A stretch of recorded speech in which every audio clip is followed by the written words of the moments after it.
Now we turn to an investor who has owned shares of Berkshire Hathaway for more than 30 years. Mario Gabelli is here. He's Gamco Investors chairman and CEO. And Mario, you've been coming here for how many years? I don't know. Let's call it a quarter of a century. Not that long. Yeah. Probably, you know, we sponsor a dinner tonight for Columbia Business School. We pay for it. And so it's, you know, value investing mecca. Right. And this is where you come instead of Churchill Downs, which you own stock we in own Churchill Downs. But that's because we like live entertainment. We like the notion of dealing with Beyonce and that ecosystem. In other words, streaming music. We like Vivendi. We like companies like that. We're buying, even today, Sony, even though there's an air pocket because of the shutdown in Tokyo, for a handover. So looking at those areas, baseball, basketball, Atlanta Braves, everyone watching today, Becky, should buy some Atlanta Braves. They can own a piece of a baseball team. Stock's 28, 60 million shares, and Malone is going to sell it.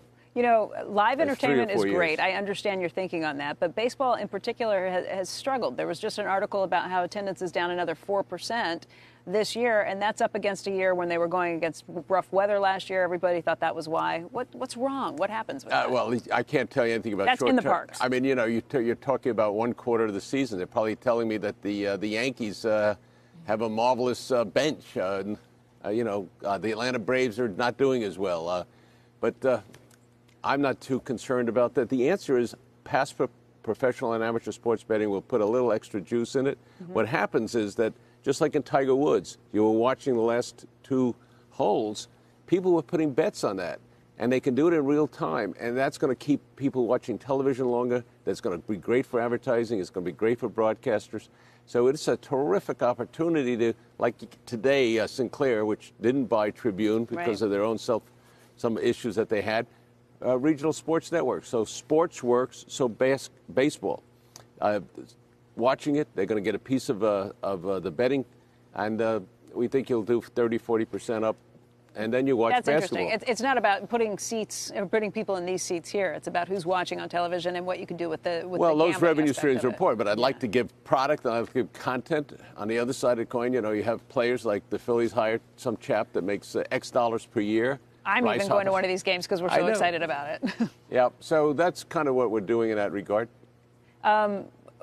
Other than that, when you look around, what do you think of the deal environment? I mean, there have been some deals that have been popping up. We even see Berkshire Hathaway getting involved in the Occidental side in that bid for Anadarko. What do you see? Because you are the expert when we come to mergers and acquisitions. You know, Warren's got a big pool of capital. He's got, you know, puts some bucks into a deal as a standby. I don't know if that deal is going to go through, but assuming it goes through, he makes a nice return on his investment. Someone is going to say, wow, you didn't do a green deal, but he's going to do green deals. So what more, you know, when you look at Berkshire at $310,000 a share, you're talking about 1.6 million shares, and they've got 10% of their holdings in one stock. It's Apple. That's almost 250 million shares at the price that it's selling at, $200, is $50 billion. That is a nice investment. So, you know, when they say, how about golf? We need a new Tiger Woods. Well, they got Tiger Woods back again. So where do we put the money in over the next 5 years?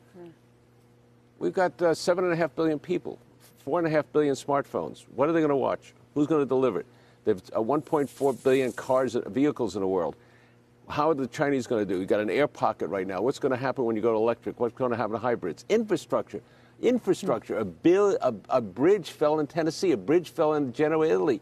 How do we allow this to happen and the deterioration? And where do we get the money? We got to come up with it. Although both sides of the aisle have been talking about infrastructure bills for forever, and the devil is always in the details. Where is the money going to come? The devil is in politics. Yeah, well, that's true. But what happens? I mean, you would think that this would be the easiest decision that both sides could get behind, spending money on infrastructure. And yet, for years, we've been talking about it, and nothing has materialized. Well, from my point of view, how do you pay for it?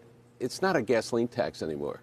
You also have to have a vehicle tax because electrics don't use gas. Right. So as a result of that, some kind of a vehicle tax, and there's ways to do it. If I can figure it out, and I spend 5 seconds thinking about it, we know the money can come. The question is the will to do it? I was at a function yesterday. It took 6 years to get it was an obvious deal done through the city of New York, and in other parts of the world like China, you'd get it done in 3 days.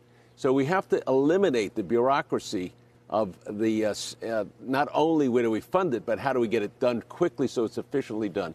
You know, we just heard Warren talking about how he doesn't really want to see a Wall Street banker brought into Wells Fargo because of the political problems that it would create and the firepower that would be coming from Washington with all of these people who are running for president and trying to make a name on it. You've been pretty outspoken about some of the problems you've seen along the way, too, including with Amazon trying to build a second headquarters in New York City. Well, about 50 years ago, I was working for Lindsay to get him elected in New York. And his policies didn't work because he didn't anticipate the next down cycle. New York was almost bankrupt. 6 years from now, we can have that kind of a chill factor. So bringing in a scale like Amazon was going to do right next to LaGuardia in Queens would have been a new input. So that's a different issue. How do we pay for that infrastructure? Where do we get the talent? How do we remain competitive? The things that we're doing in taxes are brilliant. Going territorial, the rates are down. That'll allow companies to come into the United States to create new opportunities. Instead of thinking about us locating in Shanghai, somebody in Shanghai is going to say, hey, we got to locate somewhere in the United States. Because we changed our corporate tax structure. Absolutely. But not only not only the rate, but the whole approach toward territorial versus global, towards expensing CapEx. Have you changed your approach as an investor because of those changes to the tax code?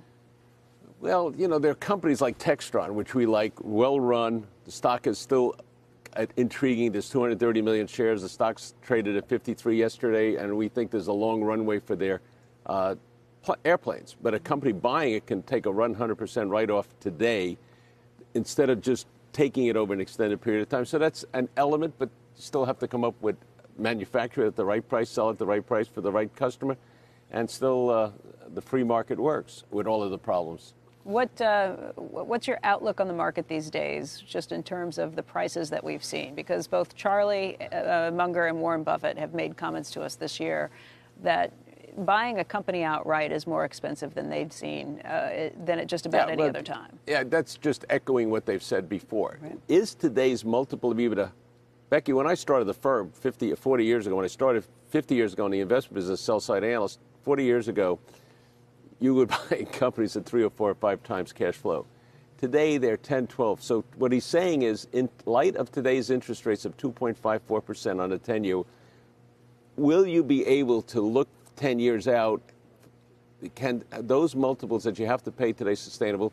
And that's why he's probably sit back and said, I put a quarter, the amount of money that he's done in Apple and what he's doing in Amazon. Well, that's what they say, that they can find shares, stocks in the market that they like. But when you're trying to buy a company outright, that's why they've got like $111 billion in cash that's sitting around, because they can't find things to do with it. It's just a number. On the other side of the coin, the Green New Deal, buy distributed power, solar, wind, but also have a battery that can maintain it. Do not allow ourselves to be stuck on the grid with all the cybersecurity issues that are there.